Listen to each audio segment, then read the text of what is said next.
আমি ডেফিনেটলি এটা শাকিব খানের সাথে করতে চাই, সবাই তাই চায়। আমি সিনেমার কোনো প্রস্তুতি নিচ্ছি না, আদৌ করা হবে নাকি আমি জানি না, but if I get a chance আমি ডেফিনেটলি এটা শাকিব খানের সাথে করতে চাই, সবাই তাই চায়, সবাই এটাই ড্রিম, বড় পর্দা। এভরিডে লাইফে অনেক কিছু আমাদের ভালো লাগে না বা আমরা মেনে নিতে পারি না বা পছন্দ হয় না, এটা অ্যাভয়েড করাটাই ভালো। এটা আসলে রুচি সম্পন্ন, যেটা আমাদের ভালো লাগে না সেটা অ্যাভয়েড করাটা, এটা নিয়ে কমেন্ট পাস না করাটা বা খারাপ কিছু মন্তব্য না করাটাই আমার কাছে মনে হয় এটাই শ্রেয়, এটাই করা উচিত। গোল হচ্ছে ভালো কিছু কাজ করা, যেটা আমি আমার ফ্যামিলির সাথে শেয়ার করতে পারবো, বা আমার ভাই বা আমার আম্মু, বাবা তো নেই, তারা দেখে বলবে আমার এটা ভালো লেগেছে বা সামথিং, এটাই আমার গোল। আর্টিস্টদের ব্যক্তিগত জীবন আসলে মানুষের একটা রাখতে পারে। ব্যক্তি জীবনে কোন ধরনের ছেলেদের কোন ধরনের ছেলে, এটা তো খুবই টাফ কোশ্চেন। মানে আই ডোন্ট নো আসলে মানুষ কখন কাকে ভালো লাগে বা সামথিং, এটা মনের উপর, এটা আসলে আপনি মানে কোনো ক্যাটাগরাইজ করতে পারবেন না কাকে ভালো লাগবে, আগে থেকে বলাও যাবে না, আপনি বলতে পারবেন না এক্স্যাক্টলি এই ফিগারটা আমি পছন্দ করি। তা আমার কী ধরনের যোগ্যতা, ভালো মানুষ হতে হবে, আমার থেকে বেটার পার্সন হতে হবে যেন আমি ওকে ভালোবাসতে পারি, বা মানুষ তো ভালোটাকেই ভালোবাসে, সো বেটার পার্সন হতে হবে ফার্স্ট।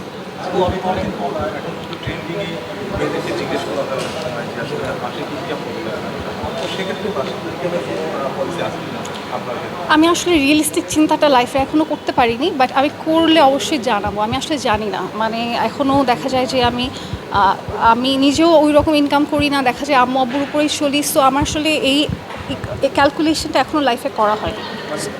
আপনাকে কোনো সাধারণ ছেলে অফার করলে কি আপনি বলবেন? ডিপেন্ডস, আমার যদি ভালো লাগে দেন ইয়েস, আমি বলতে পারছি না। আপনি যেহেতু সুন্দর এবং অনেক উচ্চলম্বা রয়েছে, সেক্ষেত্রে সুন্দরী আর কি, হ্যাঁ, সেক্ষেত্রে এখন পর্যন্ত কতজনের মন ভেঙেছেন এবং এখন পর্যন্ত কতজনকে আপনার আমি প্রেমে মন পড়েছেন? ভাঙিনি, বাট আমার মন অনেকবার ভেঙেছে। কীভাবে সেটা? মানে হয়, অনেক সময় হয়, মানে আমরা তো যেটা চাই না সেটাই লাইফে বেশি হয়, এভাবে হয়তো।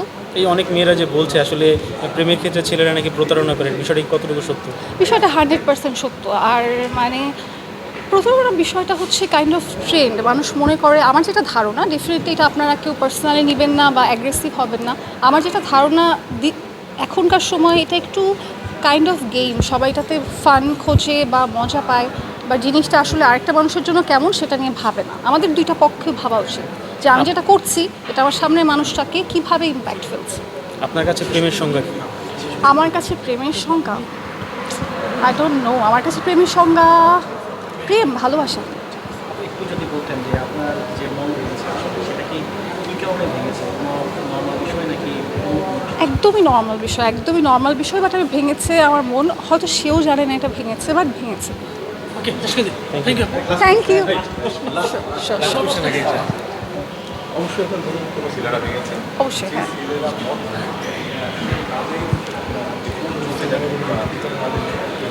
ডেফিনেটলি আমি তাদেরকে ভালো চোখে দেখি না, তাদেরকে ভালো চোখে দেখা পসিবল না।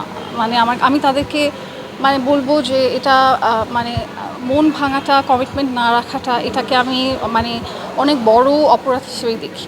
লাইক না, আমার একটা সময় নেই অভিশাপ দেওয়া, তার নামও ভুলে যাবো কয়েকদিন পর ফর শিওর, এতটুকুই মনে থাকবে মন সব ভেঙেছিল। এক্সরে কি কাল লাগেনি বা কাল লাগা হয় নাকি? না না, কাল নাগিনি হবে কেন, আর তার আর আমার ওয়ে আলাদা ছিল, that's all. Thank you. Thank you. Social মিডিয়াতে আমার র্যান্ডমলি মেসেজ চেক করা হয় না, বাট খুব একটা অফার পাই না, কেউ অফার করে না আসলে। এটা আমি বলতে পারছি না ভাইয়া। রিফাত জাহান।